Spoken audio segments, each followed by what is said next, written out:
As times get tougher, savings from somewhere need to be made. But cutting corners isn't cutting it anymore. Struggling Aussies are putting off paying important bills, and it's catching up with them in a big way. When it comes to paying the bills, many Aussies are barely treading water. It's like holding your breath.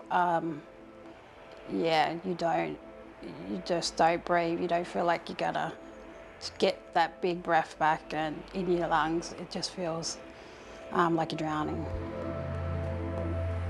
Janice is a single mum of 4. She has a new baby, so she's not working, and financially she's struggling.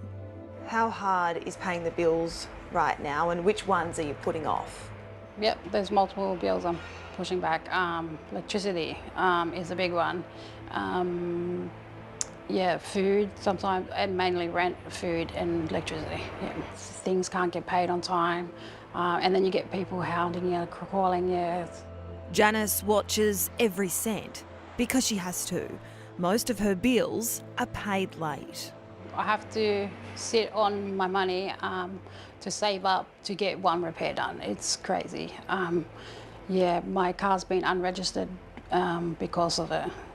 I'm like dreading thinking of if it breaks down next, what am I gonna do? It's gonna just put me back tenfold away. Sanjay Sethi is the director of Kismet Mechanical. He's found 50% of his customers are delaying their car service, which he says leads to higher costs down the track.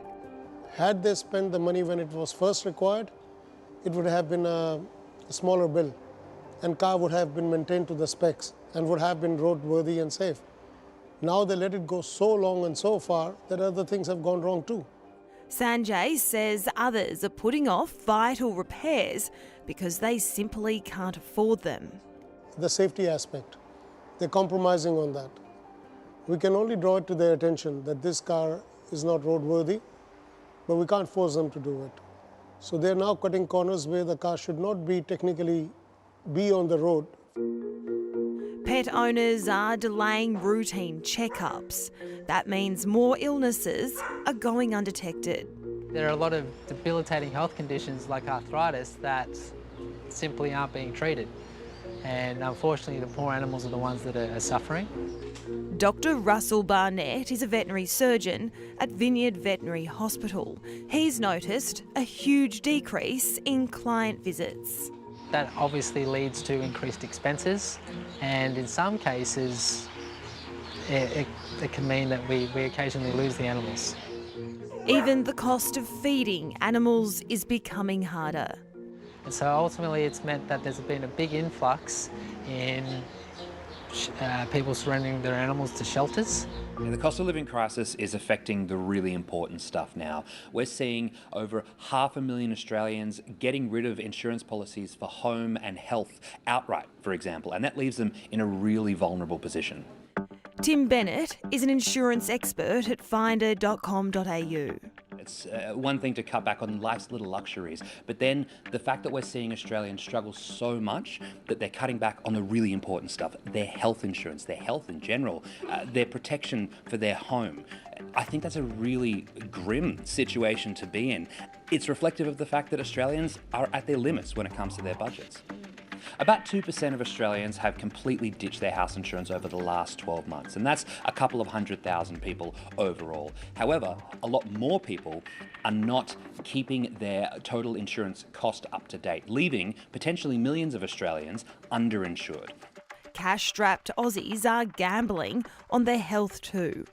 About 3% of people have ditched their health insurance over the last 12 months, and more than that have actually downgraded their policy. 45% of Aussies have ditched pet insurance, while 16% have downgraded car insurance. But a warning from experts, the immediate financial relief may cause bigger problems down the track. If I don't have a car, I can't go shopping. I can't go get my kids where they need to go. I can't get out of the house. I'll be going everywhere by public transport. If you are finding things tough, there are organisations that can help, including the government-run National Debt Helpline, and others are run by non-profit organisations. All are free, and we've put the details on our website.